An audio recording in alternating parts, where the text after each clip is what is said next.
Hey everybody, it's Danny Rabin. This is a new episode of Tips, Noodles, and Shreddin. This one's going to be a little bit different than some of the episodes. It's going to be highly philosophical. And I do think I need to address something about the way I've been teaching you guys how to think. Now, music can be perceived on three different levels when it comes, and they're all true, right? Three different types of truth. And the way I've been focusing on is material truth, right? The first thing I'd say about music in a lot of lessons is that music could be broken up to parts, right? The materials that make it: rhythm, pitch, and timbre, sound color. The what, how, and when of music. And that's very true. It exists on that level. But music also exists on a purely aesthetic level, or, a feeling level, on a subjective feeling level, like the way a C major chord sounds happy to you, or a C minor chord may sound sad, or you would describe a Billie Holiday song as smoky, or a Johnny Cash song as rootsy, right? There's these, and on that level, it really plays on our humanity, right? On people. That's why we like it. And it also exists as a student on what I would call a pragmatic level, right? And it's true that way too, and that's the way most of us start learning music. That means that within our subjective landscape of listening to, let's say, a blues song, we figure out something about what's happening.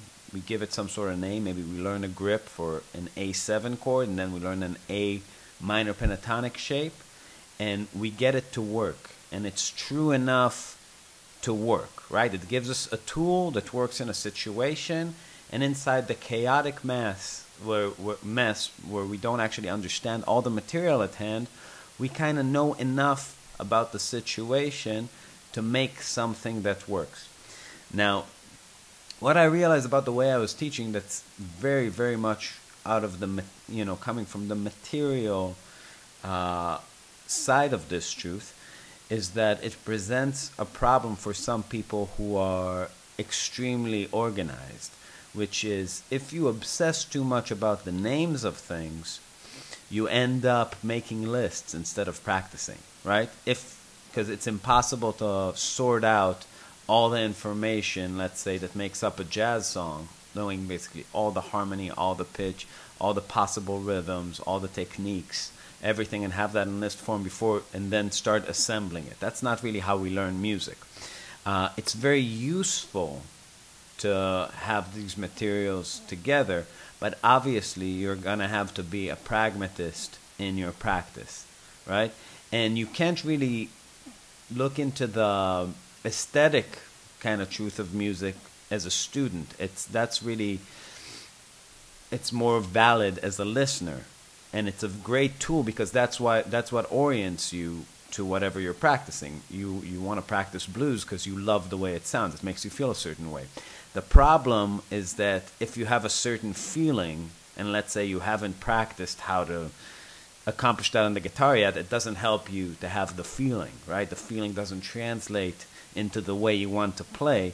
And also a second problem on that is that we don't hear ourselves the way we hear other people, meaning even if you play as good as Stevie Ray Vaughan, probably when you hear Stevie Ray Vaughan, you're gonna because you're not him, gonna have this outside perspective that's gonna let you enjoy it in a very different way. And when you're actually playing in a moment, there may be, I don't know, some sort of ego stuff happening, some sort of self-loathing or extra self-love, but it makes the whole experience pretty convoluted. You can't really trust the way you hear yourself, especially as you're playing. Now, I do think that you have to listen to yourself recorded and start making judgments about that, and that's a lot of how you get better. But that's more useful, just to reorient yourself rather than a daily kind of practice routine. So Danny Markovich, a saxophone player in Marbin, his big brother, he told me this anecdote, which is it's really interesting, and I think there's something really deep about it. And his big brother is the one that came up with the scale system that I was teaching, that Danny taught to me years ago, and that Danny uses and that I use. The whole idea about the rules of what make up a scale, and it's such a brilliant system, right? It really is. I mean, and you go to jazz colleges, nobody I've ever met has a better definition of a scale. And Danny's brother works in Microsoft now. He studied jazz piano as a kid, and his story is fascinating because he was in Israel and he was listening to jazz and he was playing piano, and he had to find some sort of rule, right? Some way of to just kind of get those notes that sound good in a context and reject the other ones. And he kept going to lessons, and he asked the first teacher that he had, like, in the Moshav where they grew up, which is like the village they grew up basically, and he was like, okay, so what are you thinking about when you're doing this? And he's like, well, like, forget about that, like, just play these licks. And then he figured out basically that this guy doesn't have a system that's good. So he rejected it, and he went and he found another teacher, and it was the same kind of story. And then eventually he went to study with, like, the guy who's considered the best jazz pianist, like, in Israel, and he asked him, like, what's the system, right? What do you use? What's a good rule? And the guy said, you're just going to have to trust me. It works, and I can show you these other, let's just play vocabulary. Let's play jazz. And Danny's brother decided that this guy's, basically an idiot, and he doesn't have a good system, and he stopped studying with him, and then he sat alone at a piano and figured out this system, which is an amazing system, but he didn't become a pianist. Right? He didn't become a jazz pianist. So that just goes to show you that people with a great mind for material truth don't necessarily become the great players, because he could have learned a lot of things from these people that they probably didn't know, right? But those people themselves were just carrying the music in its raw form, in a pragmatic way. They knew, if you play the jazz blues, how to play Oscar Peterson licks, right? They knew in a context how to have a vocabulary of things that are true enough or true in the situation, but they didn't know how to break it, all the elements that make it up, and actually, explain them. Now, I think that great practice has to do with putting both kinds of information together, right? But it's more like you get the pragmatic thing together. You learn how to play a blues. How do you learn how to play a blues? Well, you listen to blues, right? You start making observations inside the frame of what you see. You don't always, it is true that as you progress in music, you jump occasionally, like, you get, it's kind of like an update to the system. You jump into a new frame, right? You start seeing reality in a different way. But that's only after you learn your frame so well that you're currently in, that it starts to limit you. You start really questioning the boundaries of what you see, and you tell yourself, well, it can't be that the people that are better than me see it the way I see it now, right? But that doesn't mean that you're free of a frame at any moment, right? You have to work within the borders of what you see. So when you hear a blues, maybe you don't know what a form is, right? Maybe you don't know how to feel time, right? But you do know something, and you got to work within the realm of what you know and figure out things that work. And that's kind of like the idea. Now, while you're figuring out these things that sound good enough, right? Good enough for now, the best you could do now, you start looking at the materials you're using. Ask yourself questions. What modes am I using, right? What notes are in the modes?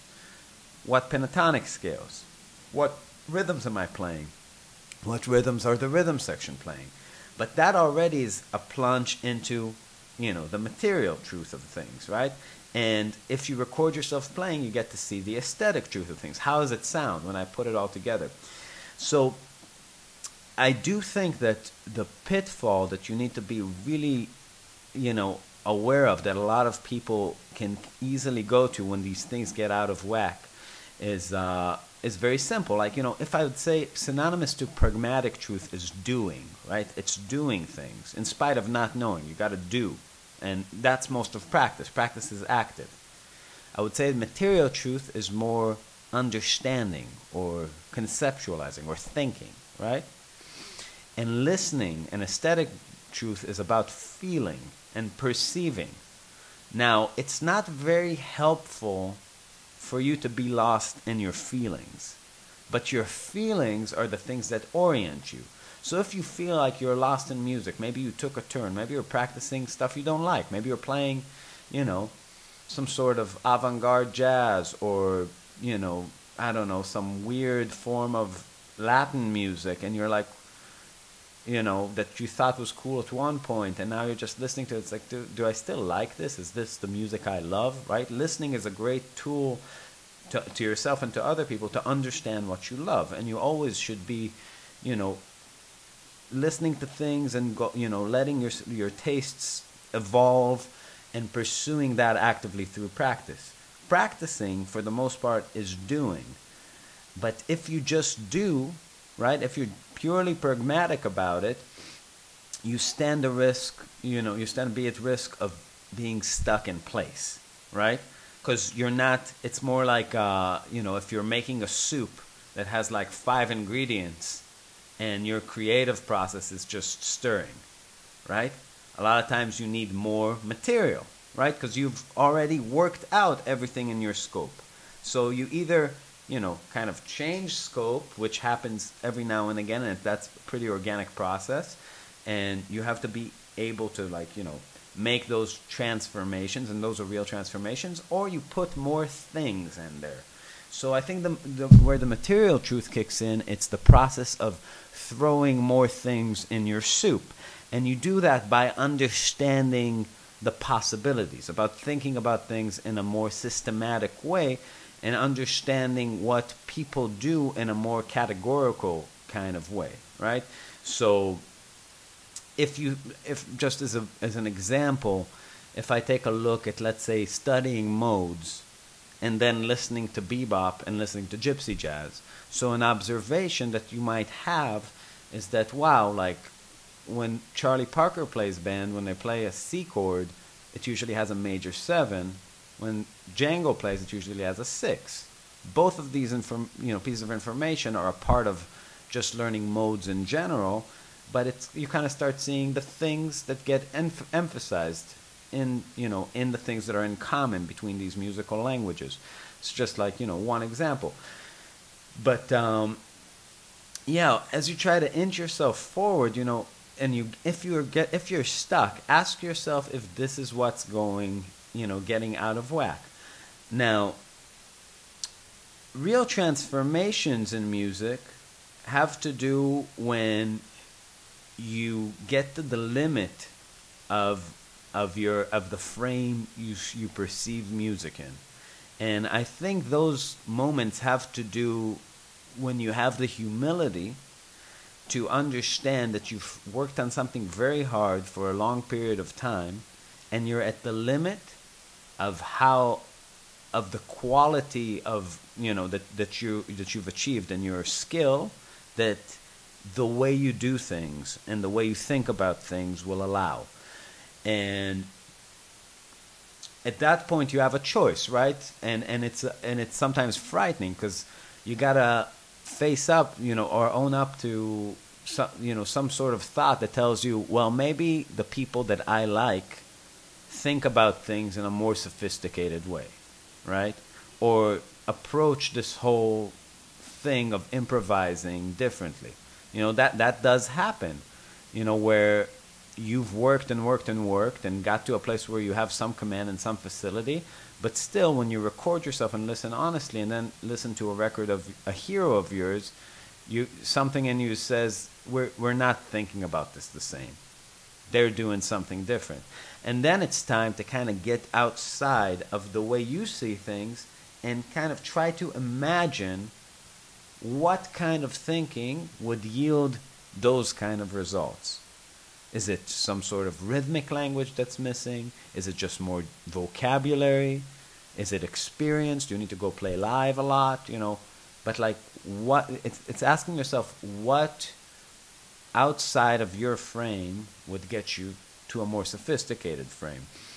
But the big thing I want you to understand from this is you have to do. You have to be pragmatic. You have to figure out what works. You have to make melodies, make chords, make lines, solo, try, improvise, try to sound good. And, you know, you can't just sit at home and make lists and make, you know, write all the chords and possibilities, transcribe lines, do all this and expect to just collect all the material and have it become music. It's not like that. We learn by doing. We learn by trying to sound great in spite of not understanding everything we're doing. And from that place, we start naming the things as we're doing them. But you have to do them. You have to teach yourself the line, even if you don't understand the line. Teach yourself the chord, even if you don't understand the chord. And then look at the thing you're doing and organize it in your mind. Don't organize it in your mind and try to have a mind that doesn't know how to put it together. Try to sew music around this whole thing. We learn just in a more organic kind of way. I hope this helps. I thought it was important to mention, and hopefully I'll see you all in the Marbin show. Bye-bye.